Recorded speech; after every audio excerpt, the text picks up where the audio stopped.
Impact Interview is sponsored by the Pocono Mountains, where small-town charm meets big adventures. Book your trip today by visiting PoconoMountains.com.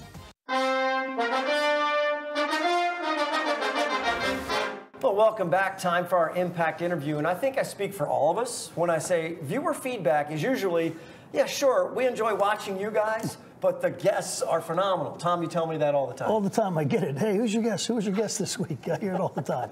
They don't ask how I'm doing. They just say, who's your guest? That's right. It's just nice for them to see some real talent on air as opposed to this group. But seriously, though, the relationships you guys have built through the years, you're able to not necessarily leverage them, just ask them, hey, do you want to come on and talk about what you're doing? And they have become such impactful interviews. Well, you know, everybody I talk to, you know, hey, when am I coming back on? So they've had a lot of fun with it, too. And we get to talk some things, you know, even like asking Chris Fowler whether he's a Beatles or a Stones guy, and he said Stones. I mean, those are the kind of things you get beyond the football.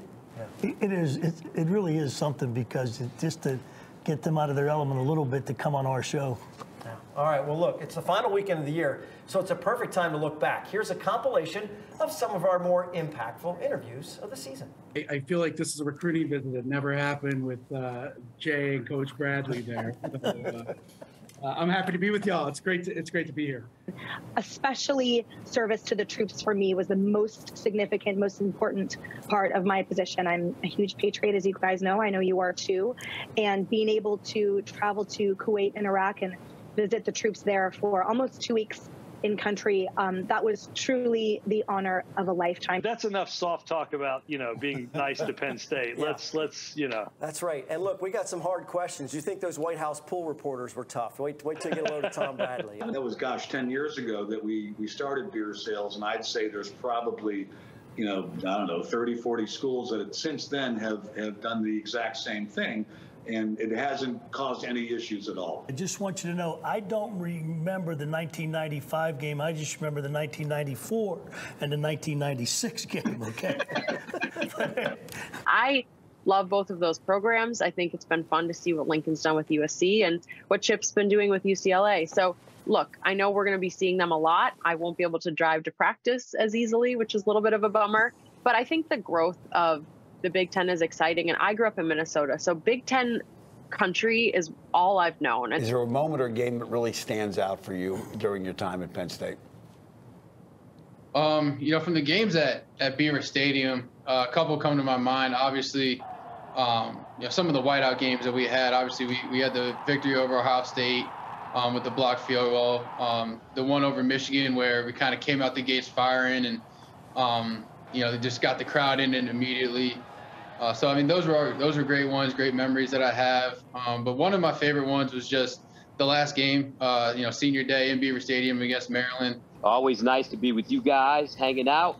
And then I am certainly looking forward to getting to Happy Valley. It's been a long time since I've been to Happy Valley, and I can't wait to hear that cougar go, wow! Hey, Mike, you were an offensive guy in college, which as a defensive guy myself, I always resented those offensive guys. So when did you finally see the light, find religion, and become a convert to the right side of the ball? Hey, Scrap, it didn't take me long at all, to be quite honest with you. I quickly realized that defensive coaches have more fun, man, and they leave work earlier. That is true. What do people really want, and what do they need? And I came up with the idea of coffee. And then I said, I got to actually try this product, because I don't need coffee. I think you can tell. I wake up and I'm ready to go all the time. But I was like, you know, I got to try this stuff. And let's just say, it's changed my life, obviously, in multiple ways. I enjoy it now. I have 2 cups every day, and it's just something I want to bring people together, because there's just so much that can happen over a cup of coffee, conversations, people meeting up that haven't seen each other in a long time. So that's why I started the Grand Coffee House, and we are bringing unity to the community with a daily cup of belief. It's been a fun year full of entertaining guests. You can see the full Impact interviews all at our website. Make sure to go to NittanyGameWeek.com.